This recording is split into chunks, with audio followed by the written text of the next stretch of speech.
चाहे कुमारे मर जाना, लेकिन ऐसी औरत से कभी भी शादी मत करना, नहीं तो आपका जीवन बर्बाद हो जाएगा। हमेशा पछताओगी, हमेशा रोओगी। जिंदगी में खुश रहना चाहते हो तो वीडियो को पूरा अवश्य देखिए। दोस्तों, अधूरा ज्ञान बीज के समान बताया गया है। तो आइए जानते हैं वह कौन सी औरत है जिसे शादी करने पर जीवन बर्बाद हो जाता है। तो आइए, पहला कारण है दोस्तों, जो लड़की अपने माता पिता के साथ ऊंची आवाज़ में बातें करता है, ऐसी लड़की को कभी भी शादी नहीं करना चाहिए, नहीं तो आपका जीवन बर्बाद हो जाएगा। ऐसी लड़की जो घर में बिना कहे ही जहां तहां चली जाती है, ऐसी लड़की जो बात बात पर क्रोध करती है, गुस्सा करती है, क्योंकि गुस्सा बहुत ही खतरनाक चीज़ होता है। इसलिए हमें क्रोध को शांत करना चाहिए। क्रोध को शांत करने के लिए हमें क्या करना चाहिए?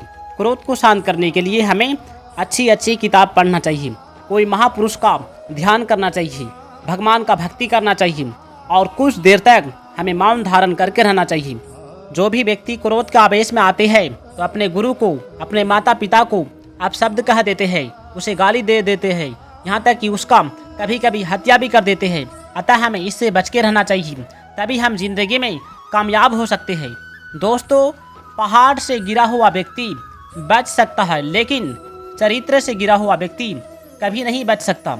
तो दोस्तों, जो औरत अपना पति से आंख दिखा दिखा कर बातें करता है, ऐसी औरत अपना सर्वनाश कर देगा, क्योंकि जो औरत अपना पति को इज्जत नहीं करता तो और किसको इज्जत करेगा?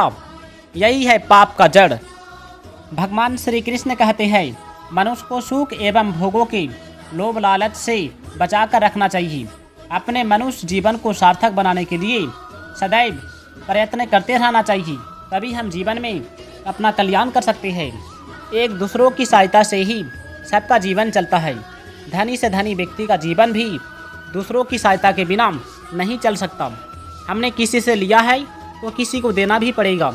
किसी की सहायता करना, सेवा करना हमारा भी धर्म है, परम कर्तव्य है। इसी का नाम कर्म योग है। भगवान श्री कृष्ण कहते हैं, सेवा ऐसा कर्म है जिसके द्वारा हम मनुष्य, पशु और ईश्वर सबको अपने बस में कर सकते हैं। वहीं सेवा भाव को भूलकर हम भोगों के गुलाम हो जाते हैं, जिसका परिणाम हमें 84 लाख योनियों में पढ़कर भोगना पड़ता है। हम भगवान द्वारा दी गई वस्तु को तो अपना मानते हैं जो हमारी ही नहीं, और उन भगवान को अपना नहीं मानते जो सदा से हमारे हैं, जो वैभव को सब कुछ मान लेते हैं। भगवान की ओर से उनकी आंखें मूंद जाती है। दूसरों शब्दों में कहे तो जो वैभव चाहते हैं, भगवान उनसे दूर हो जाते हैं। निंदा, स्तुति, आदर, अनादर, धन, निर्धनता, यश, अपयश, लाभ, हानि, जन्म, मरण, रोग, निरोग आदि सभी परिस्थितियां कर्मों के अधीन है। शुभ कर्मों से अनुकूल परिस्थिति होती है और अशुभ कर्मों से प्रतिकूल परिस्थिति का सामना करना पड़ता है। कर्मों का फल मिटाना आपके हाथ की बात नहीं है, पर मूर्खता मिटाना आपके हाथ की बात है। मूर्खता हम मिटा सकते हैं, जो हमारे हाथ की बात है, पर स्थिति को हम बदलने की कोशिश करते हैं, जो हमारे हाथ में नहीं है। जो स्थिति हम आज भोगते हैं वे हमारे शुभ अशुभ कर्मों का फल होता है। शुभ कर्म से अच्छी स्थिति और अशुभ से बुरी स्थिति होती है। जैसे दिया सलाई में हर समय अग्नि छिपी हुई रहती है, उसी प्रकार हम सबके भीतर भगवान गुप्त रूप से मौजूद होते हैं, उन्हें ढूंढने की देर होती है। भगवान श्री कृष्ण कहते हैं, गुरु की सेवा करना शिष्य का कर्तव्य है। अगर शिष्य अपने कर्तव्य का पालन न करे तो उसका नाम तो शिष्य रहेगा, पर उसमें शिष्यत्व नहीं रहेगा। गुरु का कर्तव्य है शिष्य का कल्याण करना। जब तक गुरु शिष्य से कुछ भी धन, मान, बड़ाई चाहता है, तब तक उसमें गुरुत्व न रहकर शिष्य की दास्ता रहती है। बाहरी शरीर और भीतरी शरीर, मन की शुद्धि का नाम शौच है। जल, मिट्टी, साबुन आदि से बाहरी शरीर की शुद्धि होती है, तथा दया, क्षमा, उदारता आदि गुणों से भीतरी शरीर यानी मन की शुद्धि होती है। जिनके साथ अपना घनिष्ठ संबंध रखे उनकी सेवा करें, उन्हें सुख पहुँचाए, पर उनसे सुख लेने का उद्देश्य ना रखें। एकांत जंगल में जाकर अकेले रहते हुए यह मान लेना कि मैं एकांत स्थान में हूँ, वास्तव में भूल ही है। क्योंकि सारे संसार का बीज यह शरीर तो साथ ही होता है।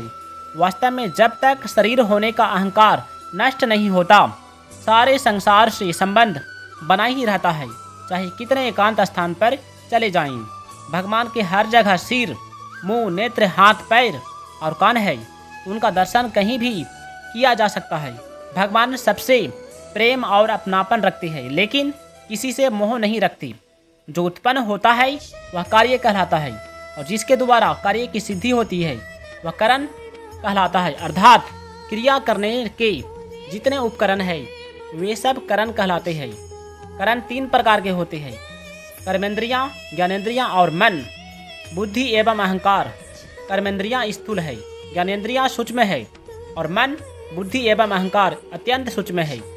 जिन योनियों में बहुत सा सुख प्राप्त होता है उन्हें सत्य योनि, तथा जिनमें बहुत सा दुख प्राप्त होता है उन्हें असत्य योनि कहते हैं। गुणों के आधार पर ही प्राणी को सत्य या असत्य योनि प्राप्ति होती है। महापुरुषों की कभी निंदा न करे, यह अवनति का कारण बनता है।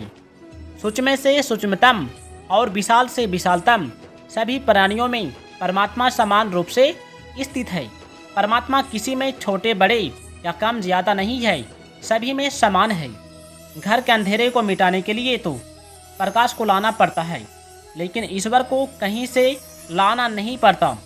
वे हर जगह है, हर जगह विद्यमान है। पशु में, पक्षी में, हर जीव जंतु में, पेड़ पौधों में, कीड़े मकोड़ों में आदि में सभी चीज़ों में मौजूद है। भगवान श्री कृष्ण कहते हैं, जिसे हम कर सकते हैं तथा जिसे हमें जरूर करना चाहिए वह कर्तव्य कहलाता है। मन के भीतर बसी कामना, ममता, आसक्ति इत्यादि को त्यागना ही वास्तविक त्याग है।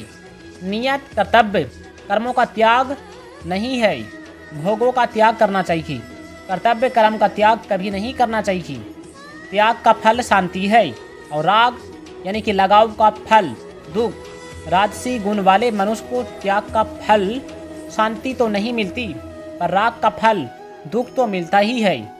कर्म और फल में आसक्ति या लिप्तता तथा कामना का त्याग करके केवल कर्तव्य समझकर कर्म करने से वह त्याग सात्विक हो जाता है। सात्विक कर्म वे हैं जिन्हें मनुष्य केवल कर्तव्य समझकर समय पर पूर्ण करता है। इस स्वभाव से कर्म करने पर व्यक्ति का कर्म और उनके फल से जुड़ाव नहीं रहता, वह ईश्वर से जुड़ जाता है।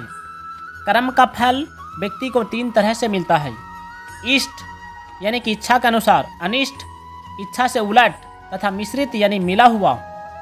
ज़्यादातर आदमी को कर्म का फल मिश्रित यानी मिला हुआ मिलता है। इसे में खुश रहना संतुष्टि है। दोस्तों, यदि वीडियो अच्छा लगा है तो इस वीडियो को लाइक करके चैनल को सब्सक्राइब कर दीजिएगा और कमेंट में जय श्री कृष्ण, राधे राधे अवश्य लिखिएगा। और हैप्पी होली दोस्तों, आप लोग खुशी से मनाइए होली को, एंजॉय कीजिए। धन्यवाद।